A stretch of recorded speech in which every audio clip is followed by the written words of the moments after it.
Perkenalkan, nama saya Muhammad Munawar Akbar, perwakilan dari kelompok 16 ingin mempresentasikan proyek kita yaitu sebuah lunchbox berbasis AI.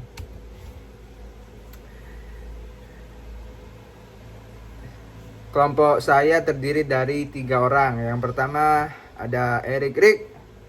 Erik. Halo, Ini bos. orangnya. Terus yang kedua ada Gilbert. Yang ketiga saya sendiri.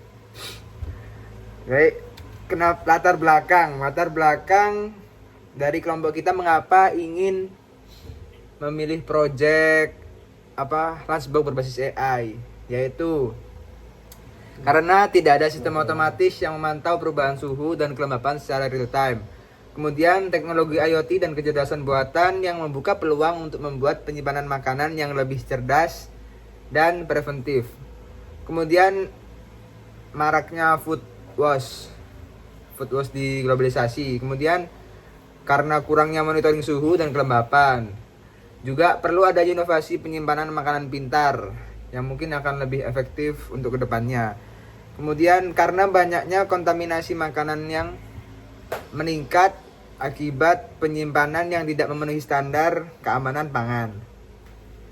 Kemudian yang terakhir yaitu banyaknya konsumen yang sulit menilai kondisi kelayakan makanan hanya karena dari tampilan luar. Dan yang terakhir, penyimpanan tradisional seperti kulkas atau kontainer yang belum mampu memberi peringatan dini terkait penurunan kualitas makanan seperti daya tahan makanan ataupun expirednya. Kemudian tujuan dari kami mengapa memilih produk lunchbox berbasis AI yaitu yang pertama untuk memantau suhu dan kelembapan secara real time, memprediksi kelayakan makanan dan menggunakan AI.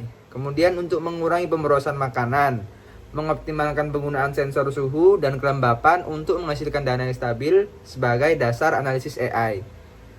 Dan juga memberikan notifikasi atau peringatan dini kepada pengguna ketika makanan berada dalam kondisi yang berisiko untuk dimakan. Dan juga membantu pengguna mengambil keputusan cepat seperti mengkonsumsi, mengolah, ataupun membuang makanan sebelum rusak. Dan juga menjadikan solusi yang edukatif mengenai standar penyimpanan makanan yang benar melalui informasi dan rekomendasi berbasis data. Untuk selanjutnya yaitu prediksi manfaat yang akan dijelaskan oleh teman saya yaitu Erik. Baik, nama saya Muhammad Erik Radensyah Pradana. Saya akan melanjutkan apa yang sudah dibahas oleh teman saya sebelumnya. Yang akan saya bahas di slide ini adalah prediksi manfaat. Yang pertama yaitu mencegah agar makanan tidak basi. Yang kedua mengurangi food waste. Yang ketiga meningkatkan keamanan pangan. Yang keempat mengurangi risiko konsumsi layanan yang sudah tidak layak sehingga meningkatkan keamanan dan kesehatan pengguna. Yang kelima, membantu rumah tangga menghemat pengeluaran dengan menekan jumlah makanan yang terbuang. Dan yang terakhir, memberikan visibilitas kondisi makanan secara real time sehingga pengguna dapat mengatur stok dengan lebih efektif. Dan selanjutnya adalah konsep teknologi integritas IoT plus AI. Jadi di sini konsep teknologinya berupa integrasi IoT yang ditambah dengan AI, bantuan AI.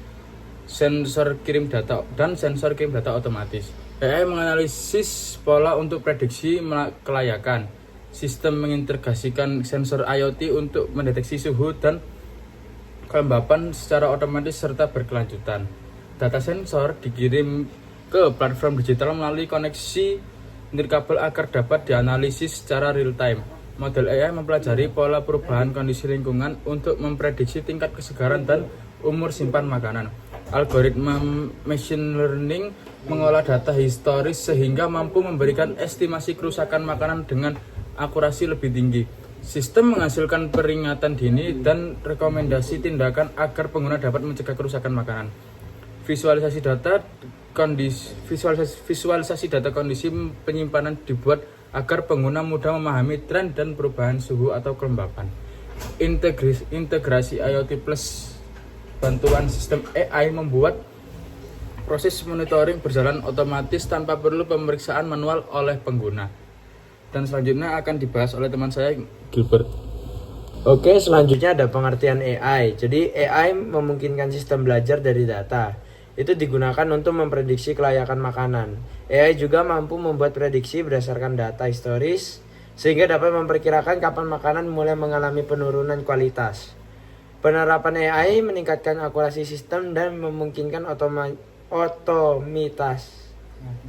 otomatisasi proses tanpa intervensi manual. Nah, untuk data sensor yang kita gunakan ada 4. Ada sensor suhu, sensor kelembapan, lalu ada juga gas atau VOC sensor, dan juga sensor cahaya. Lalu untuk AI yang digunakan ada 4 juga, yaitu model machine learning prediktif, ada analisis time series, klasifikasi kelayakan makanan, dan juga integrasi IoT plus AI. Ya, sekian dari kelompok kami. Ayo pantun.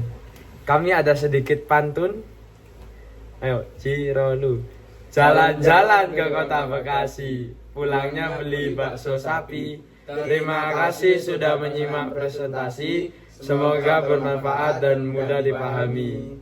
Sekian, terima kasih. Yandra.